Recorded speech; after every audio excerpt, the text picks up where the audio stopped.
من قبلی مجھ سے پہلے، بالبیناتی سات واضح دلیل کے، و باللذی اور ساتھ اس چیز کے جو قل تم کہی تم نے، یعنی انہوں نے کیا کہا تھا کہ ایک ایسی قربانی ہو جس کو آگ کھا جائے، یعنی قبولیت یہ ہو اس کی کہ اس کو آگ کھا جائے۔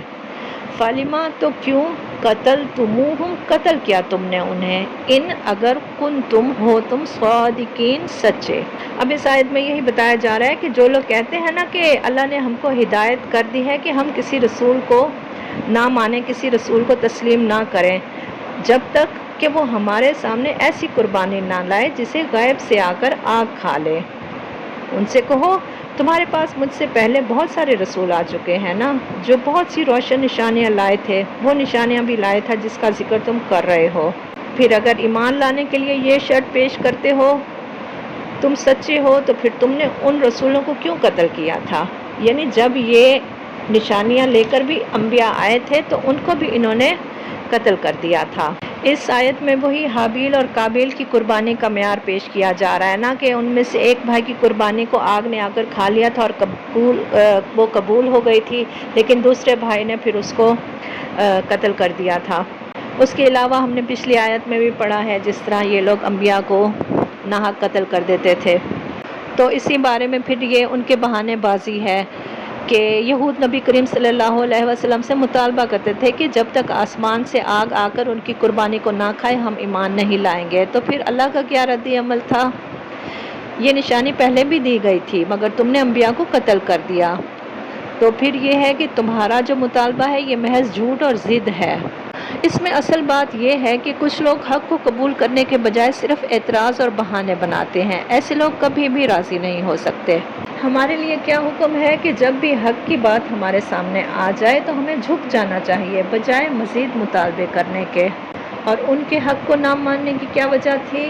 ان کے ضد اور ان کی تکبر، جس کی وجہ سے وہ حق کو تسلیم نہیں کرتے تھے۔ فَإِن پھر اگر کذبوکا وہ جھٹلائیں آپ کو، فقط تو تحقیق کذبا جھٹلائے گئے، رسول کئی رسول من قبلکا آپ سے پہلے، جاؤ وہ لائے بالبینات واضح دلائل نشانیاں یعنی کہ والزبری اور صحیفے، والکتابی اور کتاب، المنیر روشن، یعنی یہ تورات کے بارے میں کہا جا رہا ہے کہ اس سے پہلے جو انبیاء آئے تھے وہ بھی تو نشانیاں بھی لائے تھے اور کتاب بھی لائے تھے، لیکن پھر بھی وہ جھٹلائے گئے تھے۔ تو آپ صلی اللہ علیہ وسلم کو تسلی دی جا رہی ہے کہ یہ لوگ تو شروع سے ہی ان کا یہی عمل رہا ہے کہ یہ رسولوں کو جھٹلاتے ہیں، تو یہ تمہیں جھٹلا رہے ہیں، تو یہ کوئی نئی بات ان کے لیے نہیں ہے۔ جبکہ باقی انبیاء بھی ان کے لیے کھلی کھلی نشانیاں بھی لائے تھے، صحیفے بھی لائے تھے، روشنی بخشنے والی کتابیں بھی لائے تھے، لیکن پھر بھی ان کا رد عمل یہی تھا۔ جیسا کہ میں نے بتایا کہ اس آیت میں رسول اللہ صلی اللہ علیہ وسلم کو تسلی دی جا رہی ہے کہ لوگ اکثر آپ کی مخالفت کرتے ہیں تو آپ فکر نہ کریں، یہ سلسلہ نیا نہیں ہے، پہلے سے بھی بہت سارے انبیاء جھٹلائے گئے تھے۔ حق کو قبول کرنا تو ان لوگوں کے بس کی بات ہی نہیں ہے نا، کیونکہ ان میں تکبر ہے۔ اور ہمارے پھر یہ ہے کہ یہ تسلسل ہمیں سکھاتا ہے کہ اللہ کا پیغام ہمیشہ مخالفت جھیلتا ہے۔ تو پھر اب ہمیں کیا کرنا ہے؟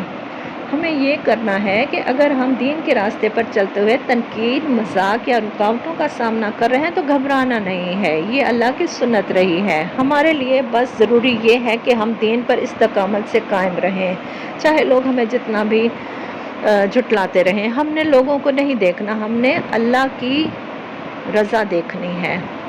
کلو ہر نفس نفس ذائقۃ چکھنے والا ہے، الموت موت کو، وانما اور بے شک، توفونا تم پورے پورے دیے جاؤ گے، اجورکم اجر اپنے، یوم القیامہ دن قیامت کے، فمن تو جو کوئی زحزح دور کیا گیا، عن النار آگ سے، وادخلا اور وہ داخل کر دیا گیا، الجنت جنت میں، فقط تو تحقیق فازا وہ کامیاب ہو گیا۔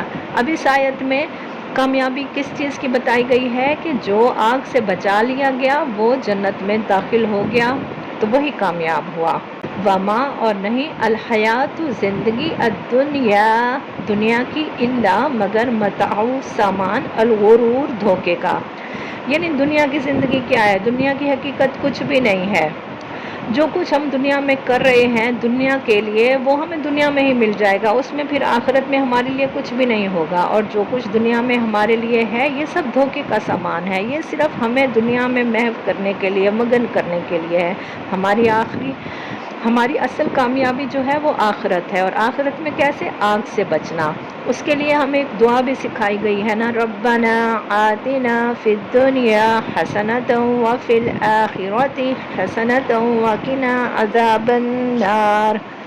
تو ہمیں اس دعا کو پڑھتے رہنا چاہیے۔ پھر یہ ہے کہ اس دنیا میں کوئی بھی شخص ایسا نہیں آیا ہے جو ہمیشہ رہنے کے لیے آیا ہو۔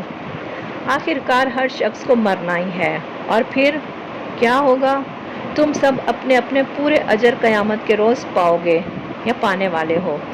پھر اصل کامیابی کیا ہے؟ ہمارے لیے بھی اصل کامیابی یہ ہے جو آتش دوزخ سے بچ گیا اور جو جنت میں داخل کر دیا گیا۔ اور رہی یہ دنیا، تو یہ تو ویسے ہی ایک فریب ہے، ایک دھوکہ ہے، اور یہ تو ہمارے لیے ایک امتحان کی جگہ ہے کہ ہم یہاں سے اپنی آخرت کے لیے کیا تیاری کر رہے ہیں۔ یہ آیت زندگی کا اصل خلاصہ ہے۔ اصل کامیابی وہ ہے جو آخرت میں ہے، باقی سب عارضی ہے۔ پھر یہاں ہمارے لیے کیا سبق ہے؟ ہم ہر دن موت کے قریب جا رہے ہیں، دنیا کی چمک ہمیں دھوکہ نہ دے۔ آخرت کی تیاری ضروری ہے جو اصل منزل ہے۔ ہم سب موت کی طرف بڑھ رہے ہیں۔ اصل کامیابی وہی ہے جو قرآن نے بتائی ہے۔ قرآن نے کیا کہا ہے؟ کل نفس ذائقۃ الموت فمن زحزح عن النار وادخل الجنۃ فقد فاز۔ یعنی ہر نفس نے مرنا ہے، لیکن جو آگ سے بچا لیا گیا اور جنت میں داخل ہو گیا، یہی کامیابی ہے۔ ہم نے اپنے قول اور عمل کو اس انجام کی روشنی میں دیکھنا ہے۔ ہم نے دیکھنا ہے کہ ہم دنیا میں اپنی آخرت کے لیے کیا کر رہے ہیں۔ ہماری دعا ہونی چاہیے، یا اللہ ہماری زبانوں کو محفوظ فرما دے، اللہ کی نافرمانی کے الفاظ ہمارے منہ سے نہ نکلے، ہمارے دلوں کو اپنے نور سے بھر دے اور ہمیں اپنے لیے خالص کر دے۔ ہمیں ریاکاری اور دنیا کے فریب سے محفوظ فرما، ہمیں ان لوگوں میں شامل فرما جو آگ سے بچا لیے گئے اور جو جنت میں داخل ہو گئے۔ یا اللہ، یا رب العزت، یا غفور الرحیم، جب موت آئے تو ایمان کی حالت میں تجھ پر توکل کے ساتھ آئے۔ آمین یا ربنا کریم۔ اگر آپ چاہتے ہیں کہ آپ کا انجام کامیاب ہو تو قرآن کو اپنا رہنما بنائیں۔ اس ویڈیو کو اپنے عزیزوں، بچوں اور دوستوں کے ساتھ شیئر کریں، شاید کسی کا دل بدل جائے اور وہ نیکی آپ کی بخشش کا ذریعہ بن جائے انشاءاللہ۔ سبحانک اللہم و بحمدک، اشہد ان لا الہ الا انت، استغفرک و اتوب الیک۔ السلام علیکم ورحمۃ اللہ وبرکاتہ۔